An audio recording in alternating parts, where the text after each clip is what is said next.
استاد از اینکه این فرصت رو به ما دادین و در این گفتگو شرکت کردین. به عنوان اولین سوال میخواستم از حضورتون بپرسم تعریف شما از هنر به طور عام و موسیقی به طور خاص چی است؟ هنر که والا چی بگم که به قول معروف میگه غیر از هنر که تاج سر آفرینش است بنیان هیچ منزلتی جاودانه نیست یا پایدار نیست.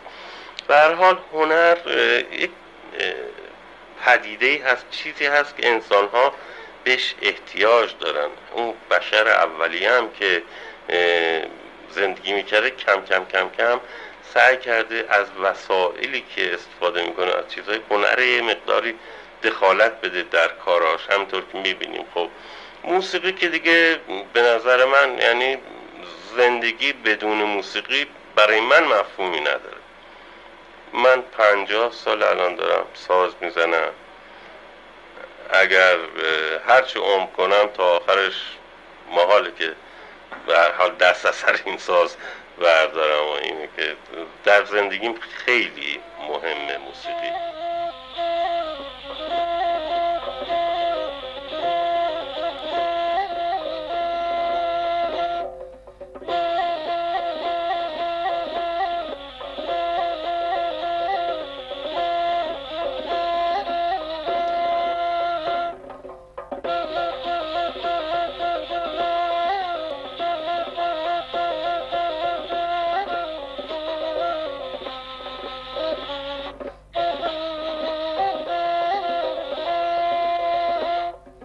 و فکر میکنم که اگر انسان‌ها رو موسیقی نتونه درست کنه چیز دیگه ای نمیتونه.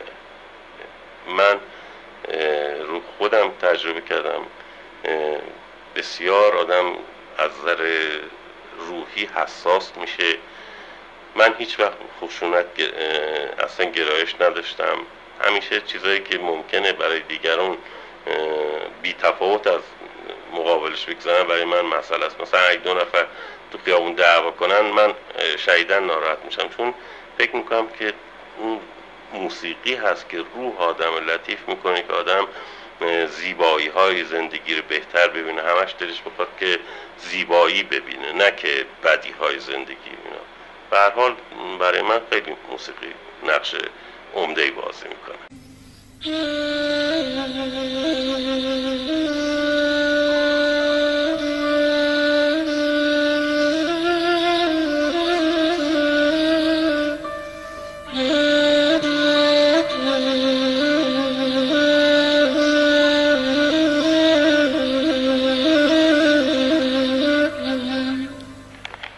استاد چه توصیه‌ای به کسانی که تازه میخوان پا در عرصه هنر و موسیقی بگذارن دادید به عنوان کسی که این راهو طی کرده؟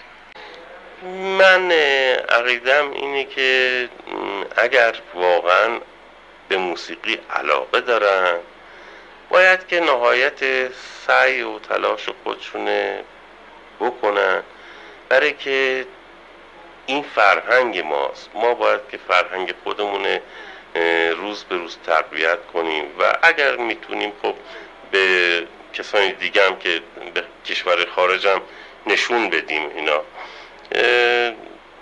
از هیچ گونه تلاشی خودداری نکنن، مایوس نشن. نمیدونم این شرایط باید باشه و بدونن که چی میخوان و چه چیزی رو انتخاب کردن اینا. خب من خیلی رو سازهای ایرانی حساس هستم، میگم چون من ایرانی هستم خب باید یه ساز ایرانی میزنم. حالا هم خوشحالم که یه ساز ایرانی میزنم. یه وقتایی مثلا کنسرت هایی هست، من همین سال گذشته با چند نفر از دوستان با ارکستر فیلارمونیک لندن کنسرت داشتیم. نوازنده فلوت اونجا توجهش جلب شد. ما اونا 80 نفر بودن، ما 5-6 نفر ایرانی که با اونا مخلوط با هم میزدیم یه قطعات اساتید موسیقی ایران رو. اونا نوازنده فلوت دیدم خیلی نگاه میکنه به ساز من و بعد خواست ببینه ساز من، دید که این ساز یه ساز ابتدایی کاملا ساده فقط همون ساقه قسمت بالایی ساقه نی هست و 6 تا سوراخ هم داره و براش خیلی عجیب غریب بود و خیلی تحسین برانگیز بود. این برای من کافیه و نه که عقیدم این باشه که مثلا ساز دیگه نباید باشه، نه چرا، ولی سعی کنیم که با هر سازی مثل مرتضی خان محجوبی هم که پیانو میزد، ولی موسیقی خودمون، هنر خودمونه به ترتیب حفظ کنیم. یک هنرمند واقعی چه ویژگی هایی باید داشته باشه تا هنر اون جاودان باقی بمونه؟ اول که از نظر کار باید یه جور باشه که به خاطر دل خودش کار خلق کنه.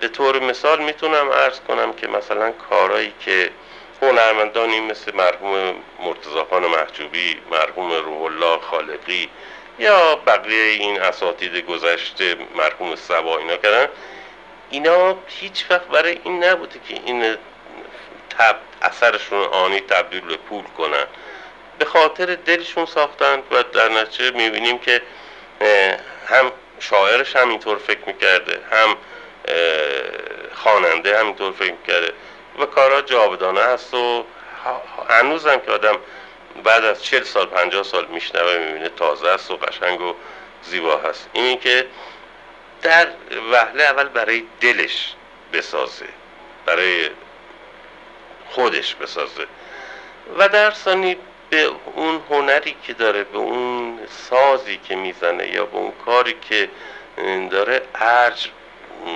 بده و هیچ وقت راضی نشه که به خاطر بعضی مسائل مثلا مادی هنرش زیر پا بذاره، یا مثلا